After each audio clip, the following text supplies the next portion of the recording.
Witajcie! Z tej strony ponownie Arkadiusz Arkadikus Woźniak. Pamiętacie jeszcze nasz poprzedni film, w którym wspominaliśmy o tajemniczym, niewydanym dodatku do pierwszego Gotika? Na wasze prośby postanowiliśmy stworzyć materiał, w którym opowiemy na jego temat więcej. Niektórzy z was mogą zapytać, co to właściwie ma wspólnego z naszym projektem? Wydawałoby się przecież, że jest to całkiem osobny temat, prawda? Otóż nie do końca. W dziejach Korinis wykorzystamy kilka porzuconych przez Piranię pomysłów stworzonych właśnie na potrzeby owego dodatku, między innymi Łowców Demonów, oczywiście w dobrym guście. Drugą kwestią okazało się wasze zainteresowanie. Otrzymaliśmy bardzo wiele próśb o informacje na temat Gothic Sequel. Z oczywistych względów nie mogliśmy więc was zawieść. Ekipa Dziejów Korinis zdecydowała się wyjść naprzeciw wiernym fanom Gotika i przedstawić wam najważniejsze wiadomości na temat owego tajemniczego dodatku. Gotowi? A więc rozsiądźcie się wygodnie i posłuchajcie. Dodatek. Zacznijmy od początku, a więc od pierwszych publicznych informacji na temat dodatku. Pojawiły się one w roku 2001 na niemieckim forum World of Gothic, tuż po premierze pierwszej części gry. Pracownicy Piranha Bytes pytali tam graczy, co ich zdaniem powinno znaleźć się w dodatku, nad którym właśnie pracowali. Propozycji nadeszło mnóstwo. Jednakże wkrótce spółka Phenomedia AG, współwłaściciel zespołu Piranii, podpisała umowę na ogólnoświatową dystrybucję gier z firmą Jode. W rezultacie sugestii nowego właściciela podjęto decyzję, że znacznie lepiej będzie wystartować z pełnoprawną grą niż rozszerzeniem. Piranha Bytes rozpoczęła więc pracę nad Gothiciem 2, a sam dodatek do jedynki został anulowany. W rezultacie na jego temat na całe lata zapanowała głucha cisza, aż do teraz. Wyciek. Milczenie trwało około 16 lat i wydawałoby się, że temat został już kompletnie zapomniany. Wielu graczy, którzy zaczęli swoją przygodę z Gothiciem później niż w dniu premiery, nie miało w ogóle pojęcia, że jakikolwiek dodatek był kiedykolwiek planowany. Jednakże punktem zwrotnym okazał się wyciek nowych informacji we wrześniu 2016 roku na rosyjskim forum World of Players. Właściciel portalu, Magot, opublikował screeny oraz kilka informacji, twierdząc, że pochodzą one z owego niewydanego dodatku do Gotika. Co więcej, oświadczył on także, że sam jest w jego posiadaniu. Część osób sądziło, iż jest to fałszywka, jednak dokładniejsze przeanalizowanie screenów pozwala potwierdzić ich autentyczność.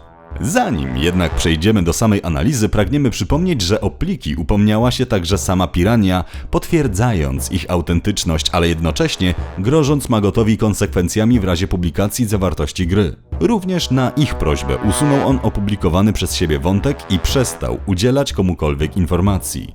Na samych screenach widzimy m.in. nowe pancerze Gwardii Królewskiej, a właściwie wczesnej wersji Paladynów czy Łowców Demonów. Te same pancerze można znaleźć w oficjalnym artbooku The Art of Gothic 3, wydanym przez Piranię. Uwaga! W tym miejscu chcemy poinformować i podkreślić, że owa książka nie ma nic wspólnego z artbookiem dołączanym do polskiej i niemieckiej edycji kolekcjonerskiej Gotika 3. Książka The Art of Gothic była przez jakiś czas sprzedawana oddzielnie i zawiera ona także kilkadziesiąt stron o pierwszych dwóch częściach gry. Poza tym znajdują się tam również arty z części trzeciej, z czego wiele z nich nie znalazło się wcześniej w artbooku wydania kolekcjonerskiego. Nasz team nabył tę książkę już wiele lat temu, a obecnie bywa ona dostępna tylko na zagranicznych serwisach aukcyjnych. Wróćmy jednak do jej zawartości. Znajdują się tam także artworki niektórych potworów widocznych na screenach, szkieletowego wilka i zmutowanego jaszczura. Modele tychże pancerzy oraz zwierząt nigdy nie zostały gdziekolwiek opublikowane, co jasno wskazuje na ich prawdziwość. Ostatnią ważną informacją jest fakt, że autentyczność plików potwierdził też wcześniej nasz główny programista Awalach, rozpoznając w nich archiwa jednego z byłych członków Piranii, Nico D. Wie on doskonale, o czym mówi, ponieważ sam swojego czasu uzyskał dostęp w te same archiwa.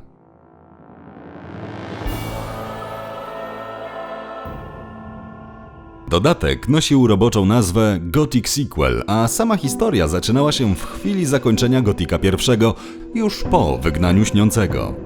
Podobnie jak w Gotyku 2, Xardasowi udało się ewakuować ze świątyni przed jej zawaleniem, a następnie czarami sprowadzić Bezimiennego do swojej wieży, która jednak nie znajduje się w Khorinis. Chodzi wciąż o tą samą starą wieżę położoną w Górniczej Dolinie. Bohater po uratowaniu przez nekromantę odbywa krótką rozmowę, z której dowiaduje się, że w całej Górniczej Dolinie aż roi się od orków. Jak się później okazuje, największym zagrożeniem jest jednak Śniący, który wraz z armią demonów może powrócić do świata ludzi. Wszystko przez zniszczenie magicznej bariery, której upadek bardzo osłabił strukturę rozdzielającą wymiary. Z tego powodu demony są w stanie swobodnie przenikać do naszego świata z innych miejsc czasoprzestrzeni. Zróbmy tutaj krótką przerwę i przypomnijmy słowa Hyglasa, maga ognia z klasztorów Khorinis. Oto co mogliśmy usłyszeć z jego ust w Gotiku 2. Dowiedziałeś się czegoś nowego? Nie jestem do końca pewien, ale wygląda na to, że aktualny układ gwiazd zwiastuje kłopoty. Jakie problemy? Materia rozdzielająca dwa światy stała się bardzo cienka. Gdyby ktoś chciał otworzyć przejście, mógłby to zrobić używając zaledwie cząstki mocy potrzebnej do tego w innych okolicznościach. Demony mogą używać takich przejść, aby przenikać do naszego świata. Brzmi strasznie znajomo, prawda? Fragment ten jest właśnie pozostałością po owym sequelu. Wróćmy jednak do fabuły dodatku. Xardas ostrzega Bezimiennego, iż wkrótce cała Górnicza Dolina może stać się jednym wielkim, olbrzymim portalem prowadzącym do świata demonów. Los bohatera jest więc przesądzony, musi on za wszelką cenę powstrzymać siłę Śniącego. Niestety, Bezimienny jest bardzo osłabiony, więc wzorem Gothic 2 musi najpierw odzyskać utracone siły. Xardas wysyła więc bohatera do starego obozu, a sam w międzyczasie zamierza dowiedzieć się więcej o pojawiających się wszędzie i mordujących kogo popadnie demonach. Mag daje też bohaterowi list do pewnej ważnej osoby, po czym teleportuje go w okolice starego obozu, a raczej tego, co z niego pozostało. Osobą, do której zaadresowana jest wiadomość, okazuje się być nie kto inny jak nasz stary znajomy Diego. Obecnie jest on przywódcą obozu uchodźców, który powstał w miejscu starego obozu. Od Diego bohater dowiaduje się, że król Robar II przybył z wojskiem do Górniczej Doliny i rezyduje w Górskiej Fortecy.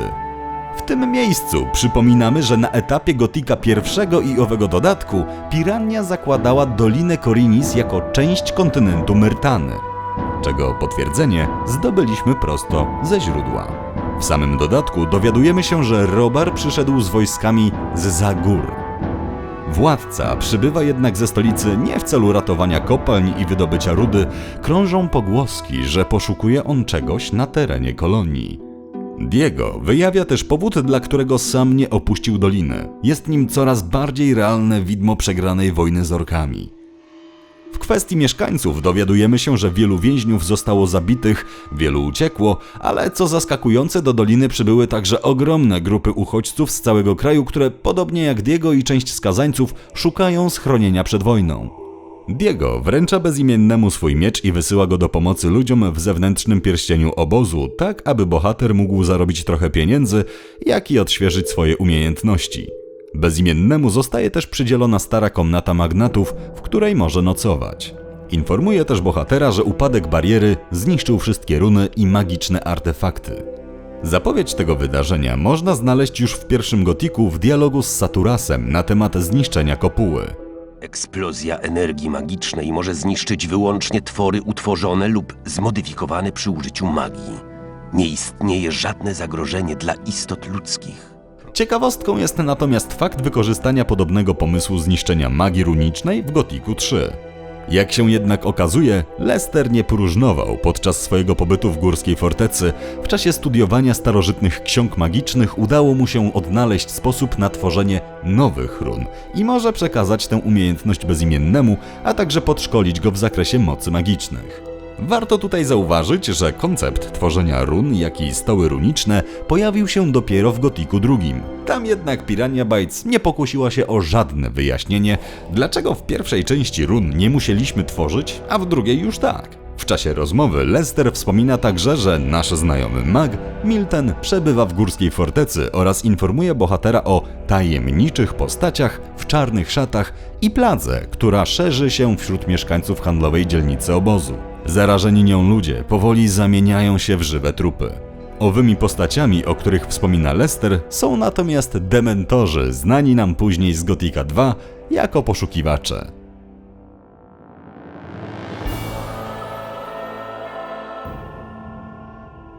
Zniszczenia starego obozu. W starym obozie sporo się zmieniło. Możemy zauważyć zawalony dach nad placem targowym oraz poważne braki w ścianach zewnętrznego pierścienia, w miejscu których ustawione są prowizoryczne barykady.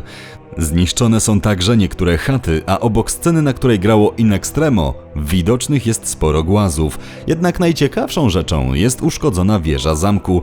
Co w niej takiego intrygującego? Przypomnijmy sobie fragment intra do Gotika II. Jak widzicie w intrze, piorun uderza w wieżę i odłupuje dokładnie ten sam spory kawałek znajdujący się dokładnie w tym samym miejscu, które widzimy w dodatku. Uszkodzenia tego nie ma w Gotiku 2. Jest to po prostu kolejna z pozostałości z dodatku wykorzystana w pewien sposób w dwójce. To właśnie upadek bariery i wyładowania magiczne, a w następstwie pożary spowodowały tak ogromne zniszczenia w obozie i to one odpowiadają za iście księżycowy krajobraz, jaki tu oglądamy. Przy okazji, jak dobrze pamiętacie, w Gotiku 2 stary obóz również został zniszczony. Tym razem Piranha Bytes poszła jednak dalej i sprawiła, że cały zewnętrzny pierścień zniknął z powierzchni ziemi, a w jego miejscu ostały się jedynie zgliszcza. Jest to żywym dowodem na to, jak wiele pomysłów z dodatku do Gotika zostało potem wykorzystanych bądź rozwiniętych w taki lub inny sposób w kolejnej części gry. Intro dodatku. W kwestii samego intra mamy dla Was jeszcze bardziej szokującą informację. Otóż całe intro Gotika 2, z wyjątkiem loga tytułowego, zostało stworzone właśnie na potrzeby dodatku do Gothic 1. W poście z roku 2012 wspomina o tym pracownik Piranhi Nico D. na forum World of Gothic, potwierdzając użycie fragmentów z jedynki w dwójce. Dodatkowym potwierdzającym to dowodem jest scena intro, w której bezimienny przywoływany jest do wieży. Wieża jest pusta i nie jest to jej wnętrze z Gotika II. Przyrównując ją do wnętrza z Gothic Sequel, od razu rozpoznajemy, że jest to dokładnie to samo miejsce. Podobnie wygląda też sprawa z ubraniem bohatera. Ma on na sobie nowy strój z szelkami, zarówno w filmie, jak i w dodatku do Gotika 1. Poza scenami, które już znamy, na światło dzienne wyciekły także zupełnie nowe ujęcia. Ich autentyczność z pełną powagą możemy potwierdzić dzięki Art of Gothic. Całe intro dodatku znajduje się tu w wizualizacji koncepcyjnej wraz ze szczegółowymi opisami. Widać tu kolejno Diego i Gorna spoglądających na upadek bariery, scenę wyładowań elektrycznych i uderzenia piorunów w cały obóz, z czego największe wyładowanie uderza w wieżę. Scena odłamania kawałka wieży, a następnie panorama na płonący okrąg i dużo dymu wokół starego obozu. W kolejnych scenach widzimy jednego z orków, który najpierw sprawdza wypalone miejsce, a potem daje sygnał do ucieczki z więzienia. W opisach obrazków dowiadujemy się, że po wydostaniu się za obszar kolonii atakują oni pierwszą napotkaną osadę, mordując wszystkich, którzy staną im na drodze. W samym sequelu animatorzy ograniczyli się jednak do ujęcia szarży i walki z żołnierzami i łucznikami, łudząco podobnymi do tych z intra Gotika 1. Kolejne sceny są już takie same, zarówno w intro sequela, jak i intro Gothic 2. Widzimy, jak Xardas przenosi bezimiennego ze świątyni do swojej wieży. Tora, wojowniczka. Na screenach możecie zauważyć dosyć niecodzienną jak na realia Gotika postać, kobietę, wojowniczkę. Na jednym z nich widać nawet fragment jej rozmowy z bezimiennym. W przetłumaczeniu z języka niemieckiego dowiadujemy się, że pyta ona bohatera, kim jest i skąd pojawił się w tym miejscu tak nagle. Napotykamy się na nią zaraz na początku gry, tuż po przeteleportowaniu z wieży Xardasa. Wiemy, że owa kobieta nazywa się Tora i posługuje się kosturem. Była ona jedną z pierwszoplanowych i najważniejszych postaci projektu. Dowiadujemy się też, że jest ona zwiadowczynią króla Robara. Piranie planowały przeniesienie pewnego jej konceptu do fabuły Gotika 2 pod postacią paladynki. Miało to miejsce na etapie wprowadzania zakonu paladynów już o wyglądzie typowo rycerskim. Pomysł jednak upadł, ponieważ koncept emancypacji kobiet kompletnie nie pasował do finalnej wizji tej części gry. Jedyną pozostałością jest więc ten artwork oraz jej model 3D w scenie seksu, którą twórcy użyli potem w Czerwonej Latarni do sceny z Nadią. Hagen. W dodatku pojawia się również Hagen, który widoczny jest na screenie obok króla Robara i nosi on tutaj ciężką zbroję paladynów, bo właśnie tak nazywa się ona w skrypcie dodatku, mimo że wygląda jak ta gwardii królewskiej z Gotika 1. O samej gwardii opowiemy za chwilę. Córka Robara.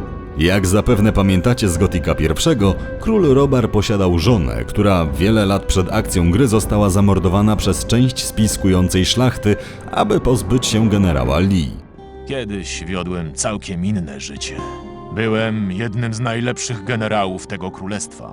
Całe życie spędziłem broniąc ojczyzny przed wrogiem. Ale szlachta patrzyła na mnie niechętnie, bo król wysoko cenił sobie moje rady. Te łotry wiedziały, że mogę pokrzyżować ich plany. Byłem zbyt pewny siebie i nie zauważyłem sideł, które na mnie zastawili. Aby mnie usunąć, posłużyli się królewską żoną. Posądzono mnie o jej zamordowanie.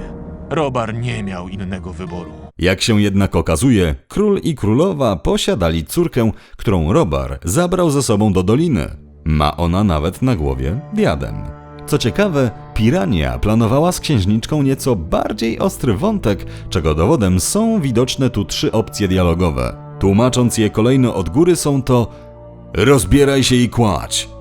Wykąp się. Jesteś skończona, dziwko. Jak widać, komentarz jest zbędny. Gwardia Królewska. Wczesna wersja paladynów. Gwardia Królewska to elitarna część armii Myrtany. Poznajemy ją już w Gotiku I. W intro gry to właśnie jej żołnierze prowadzą bezimiennego na skraj urwiska. Poza tym pancerze gwardzistów znajdują się również w plikach gry i można je bez problemu przywołać za pomocą kodów. W samym sequelu byli oni tytułowani paladynami, a dopiero w momencie powstawania Gotika 2 i na etapie wprowadzania smoków zdecydowano się zmienić paladynom zbroje na typowo rycerskie, zarówno w wersji z kolczugą, jak i w wersji płytowej. Z punktu widzenia samego dodatku były to oddziały elitarniejsze, z typowym dla siebie wojskowym ryglem i reprezentujące wysoką wartością bojową. W starciu z orkami nie można tego było powiedzieć o zwykłej piechocie Myrtany, nie wspominając nawet oddziałów milicji i pospolitego ruszenia, które pełniły raczej rolę mięsa armatniego. Łowcy demonów. O samych łowcach mówiliśmy już w naszym poprzednim filmie. Jak pamiętacie, pliki ich tekstur pozostały w finalnej wersji Gotika 2. Warto w tym miejscu wspomnieć, że łowcy demonów pojawili się także w innej grze Piranii, w Risenie 3, jako niewykorzystany pomysł w akcji. W projekcie spotykamy też gildię tytułowaną Uzdrowicielami, o wyglądzie przypominającym trochę hiszpańską inkwizycję. Pomagają oni chorym i walczą z plagą, na jaką zaczęli chorować ludzie. Walki na arenach.